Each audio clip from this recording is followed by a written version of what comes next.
திருமணத்துல மொய் பணம் வைக்கிறாங்க. அது ஏன் தெரியுமா? அதுவும் கூட 1 ரூபாய் சேர்த்து வைக்கிறாங்க. அதுக்கு பின்னாடி இருக்க ரகசியம் தெரியுமா கண்ணு? என்ன கண்ணுங்களா, நல்லா இருக்கீங்களா? நான் உங்க அம்புஜம்பாட்டி. இன்னைக்கு மொய் பணம், அதுக்கு பின்னாடி இருக்கிற ஆழமான அர்த்தங்களை தெரிஞ்சுக்க போறோம். ஒருவர் திருமணம் மற்ற விசேஷம் நடத்தும் போது வெறுங்கையால வாழ்த்து சொல்லாம அவர் செலவுகளை சமாளிக்க கொஞ்சம் பணம் கொடுத்து உதவ வேண்டும்னத்துல சொந்தக்காரங்க நண்பர்கள் தாங்களாவே முன் வந்து வாழ்த்துக்கள்னு அன்பளிப்பா பணம் தர்றதுதான் மொய்ன்னு சொல்லுவாங்க. மக்கள் ஒன்று கூடி மகிழணும்னு உருவான மரபு அது. மொய்யின் உண்மையான சொல் விளக்கம் மொழிந்து தரப்பட்ட பணம். அதாவது எங்க காலத்திலே ஒரு வாத்தியார் அல்லது பெரியவர் ஒரு ஊர் மக்களின் முன்னிலையில் மணமக்களுக்கு உறவுகளாலும் நண்பர்களாலும் வழங்கப்பட்ட அன்பளிப்புகளை ஒரு தட்டில் வெற்றிலை பாக்குடன் பெயர் ஊர் எல்லாம் சொல்லி அவையில் உரத்த குரலில் வழிமொழிந்து பணம் அளிப்பதை அறிவிப்பார்கள்.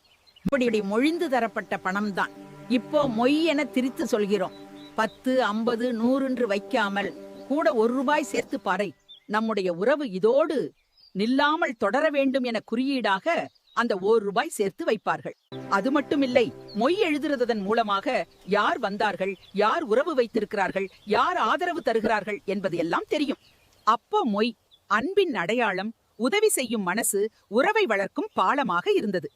இப்போ மொய் வைப்பது ஒரு கடமை என்பதை விட கடன் என்றதை போலவே பார்க்கப்படுகிறது.